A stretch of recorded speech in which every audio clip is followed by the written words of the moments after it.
Barings Bank didn't just collapse. It vanished as if someone had pulled the floorboards out from under a 233-year-old empire. One February morning in 1995, the global financial world woke up to a headline that felt like a bad joke. The Queen's own merchant bank, an institution older than the British Empire itself, was dead. And what made the tragedy almost comedic, in a dark, cosmic way, was the culprit. Not a rival bank, not a geopolitical crisis, not even a recession. Just one man sitting in a cramped office in Singapore, sweating in silence while convincing himself, one more trade, and I can fix everything. If you had been in London that week, you would have heard the panic crackling through phone lines like static from a burning radio. Executives sprinted into boardrooms with faces drained of color, as if they'd seen the ghost of Barings hovering above the trading floor. When the final number was confirmed, $1.4 billion gone, the room didn't react with shouting. It reacted with a hollow, frozen silence. Not the kind you hear in fear, but the kind that appears when everyone realizes the execution has already happened. Yet the real horror wasn't the money. It was the question that sliced through every conversation like a blade. How did Barings, the prestigious aristocratic symbol of British finance, hand both trading authority and internal control to a young man with no elite pedigree, no deep experience, and a dangerously high tolerance for risk? Why did they trust him so blindly that every report he sent was treated as gospel? Every profit he claimed was celebrated as genius. The truth is that Barings didn't die suddenly. It rotted quietly behind closed doors, hidden by the applause they showered on the employee they believed was their rising star. They never realized that the glamorous profits they bragged about were nothing more than reflections from a black hole, an expanding pit of losses buried deep inside a secret account. And in the center of this slow-motion catastrophe, one name echoed across the world with a mix of disbelief and grim fascination: Nick Leeson. Before Nick Leeson became the most infamous rogue trader in modern history, he was, ironically, the kind of employee banks love to hire. Sharp enough to be useful, humble enough not to ask too many questions, and hungry enough to work himself to the bone. He didn't come from wealth, didn't graduate from the elite pipeline that usually feeds London's financial aristocracy. He was an outsider, an underdog, someone the upper floors of Barings could point to as proof that they still believed in merit. And nothing flatters a system more than the illusion of fairness. At first, Leeson was simply efficient. Too efficient. He could process trades faster than most, spot errors instinctively, juggle workloads others avoided. The higher-ups noticed. They liked his confidence, the way he made complicated operations look effortless, and the way he never hesitated when handed more responsibility. And because the financial world is addicted to speed, Barings rewarded him with something far more dangerous than a promotion: trust. That trust became the seed of disaster. When Barings sent Leeson to Singapore, they didn't just send a trader. They sent a one-man army. He was given control over both the front office, the team that placed trades, and the back office, the team that checked and verified those trades. It was a violation of every basic rule in financial risk management. It was like putting the casino dealer in charge of counting the chips while also letting him gamble with the house's money. Yet Barings saw efficiency, not danger. They saw a miracle worker who never complained, never failed, and never questioned orders. They saw a rising hero. But inside Leeson, something shifted. It wasn't greed at first, it was pride, the desire to impress, the adrenaline of being the guy who gets things done. Every compliment fed the beast. Every promotion whispered, "You're special, you're different, you're the exception." And then came the moment that changes every trader's life. The first mistake, a small error, a mispriced trade, the kind that should have resulted in a red mark, a report, and a lesson learned. But Leeson, terrified of blemishing his perfect record, decided to hide it. Just temporarily, he told himself. Just until he could fix it. But temporary solutions have a strange way of becoming permanent prisons. That was the moment Nick Leeson stopped being an employee and started becoming a rogue. Not because he wanted to steal, not because he dreamed of bringing down Barings, but because the system handed him unchecked power, and he believed he could outrun his own shadow. The moment Nick Leeson created the 588 account, history quietly shifted. It didn't look like a weapon. It didn't look like a scandal waiting to happen. It looked like a trash bin, an error account meant to temporarily hold small mistakes until they were corrected. Every bank had one. Every trader used one. But Leeson turned his into a hidden basement where he buried the bodies of bad trades, hoping no one would notice the smell. It began innocently enough. A tiny loss, a slip, a position that should have gone right, but didn't. He moved it into 588 to clean it up later. But losses don't shrink out of kindness. They grow out of spite, and 588 became the secret room where those losses multiplied in the dark. Meanwhile, on the surface, Leeson looked like a superstar.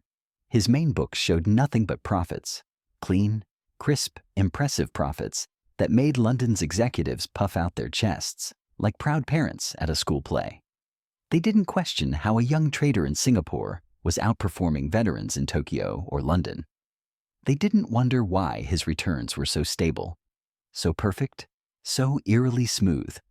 Because when a bank wants a hero, it doesn't check the cape for holes. Inside the 588 account, the fantasy unraveled. Leeson wasn't just hiding errors anymore. He was gambling to fix them. If he lost, he doubled the bet. If he doubled and lost, he doubled again. His logic was brutally simple. If he could just make one big winning trade, the entire mess would disappear like a bad dream at sunrise. But the market isn't a kindness machine. It's a mirror that magnifies your fear. The more Leeson hid, the braver London became. They threw praise at him. Bonuses. Authority. They called him the king of the Cymex floor, a title that inflated his ego but suffocated his judgment. And why wouldn't they worship him? From their perspective, he was the golden child who delivered profits every quarter.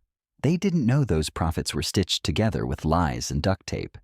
The 588 account swelled from thousands to millions, and from millions toward a number that no one in Singapore dared whisper. And with every passing month, Leeson sank deeper into a psychological quicksand.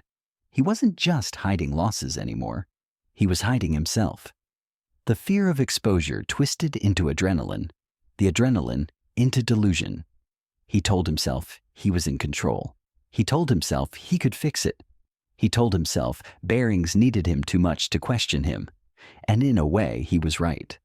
Barings had fallen in love with the illusion he created. They didn't want to see the truth. They wanted the miracle. They wanted the rising star.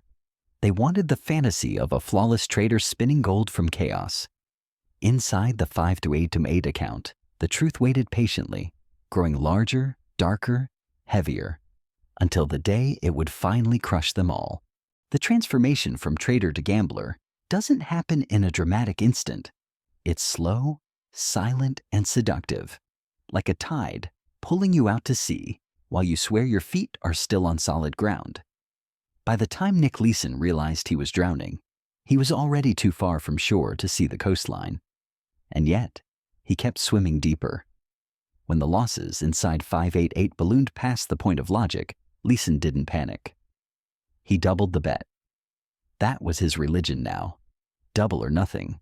Pray for the spike. Swear this time the market would obey him. It was no longer trading. It was combat. Every morning he marched onto the Cymex floor like a soldier charging into a war he himself created. And every afternoon he walked out with the same mantra pounding in his skull. One good trade, and everything goes back to normal. But the market is allergic to desperation. It smells fear the way sharks smell blood. Leeson's positions grew monstrous. He bet on Japan's Nikkei index like a man possessed, piling on futures contracts so enormous that they warped Barings' exposure into something grotesque. If the market moved slightly in his favor, He could erase months of losses in a heartbeat.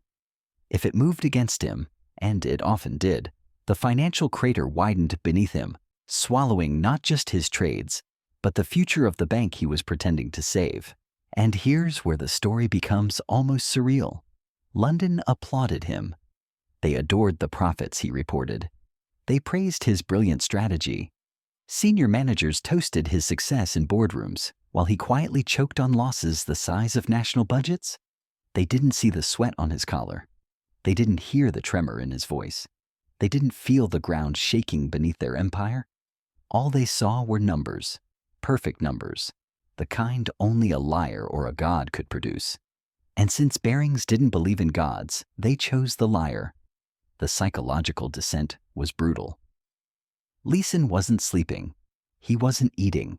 His days were a blur of screens, shouting traders, and the pounding heartbeat of someone living in a cage of his own making. He wasn't trying to win anymore. He was trying not to be caught. The fear was so thick, it wrapped around him like a wet blanket, suffocating everything rational left in him. Yet with every new loss, he felt a twisted kind of clarity. If he stopped, he was doomed.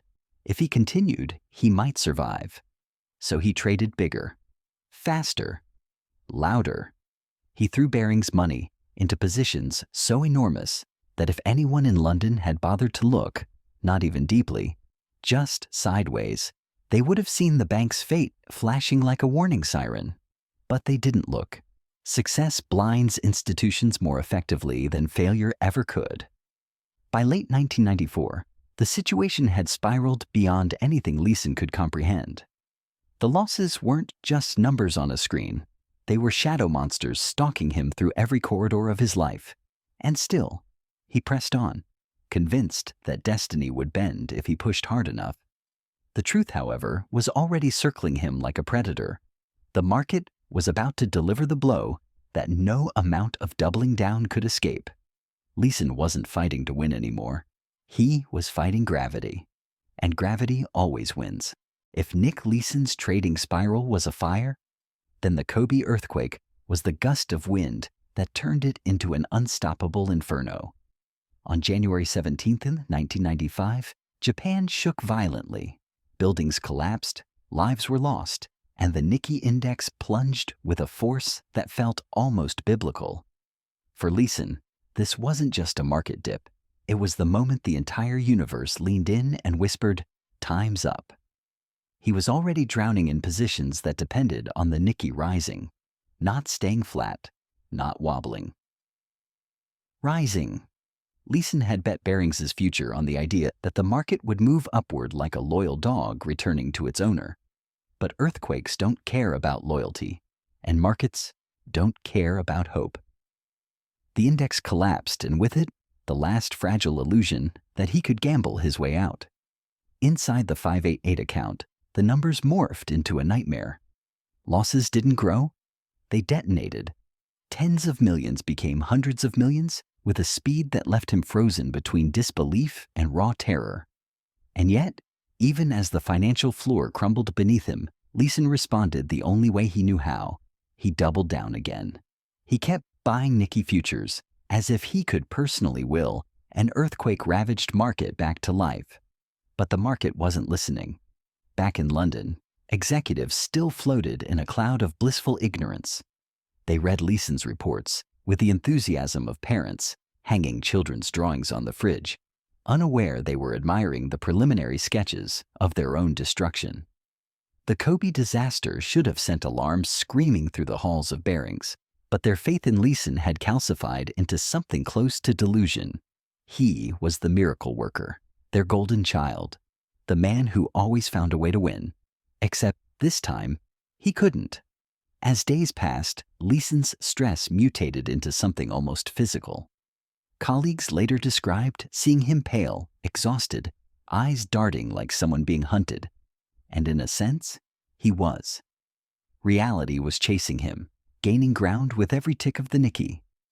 The pressure inside his mind felt like a collapsing building. No exits, no rescue, just the creaking sound of something ancient and heavy about to give way. When he finally placed the infamous long straddle, A massive, contradictory bet that made no coherent sense. It wasn't strategy. It was a scream for help in the language of derivatives.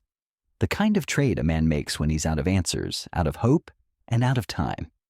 Kobe didn't just damage Japan. It cracked open the truth he'd buried for years. The losses swelled to a size no lie could contain, no optimism could disguise, no institution could ignore. And like a hairline fracture spreading across tempered glass, the collapse of Barings had already begun. The final blow was in motion. Leeson could feel it. London would feel it next. The collapse of Barings Bank didn't arrive with a dramatic explosion. It arrived quietly, like a leak under the floorboards, until the entire structure gave way in a single catastrophic snap. By late February 1995, the numbers were undeniable. The hole Nick Leeson had dug wasn't a trading loss anymore. It was a financial crater so deep it could swallow the oldest merchant bank in Britain without leaving a ripple on the surface. The revelation began with a series of confused phone calls in London. Executives who once bragged about Leeson's flawless profits now stared at contradictory reports that made no mathematical sense. Margins were missing.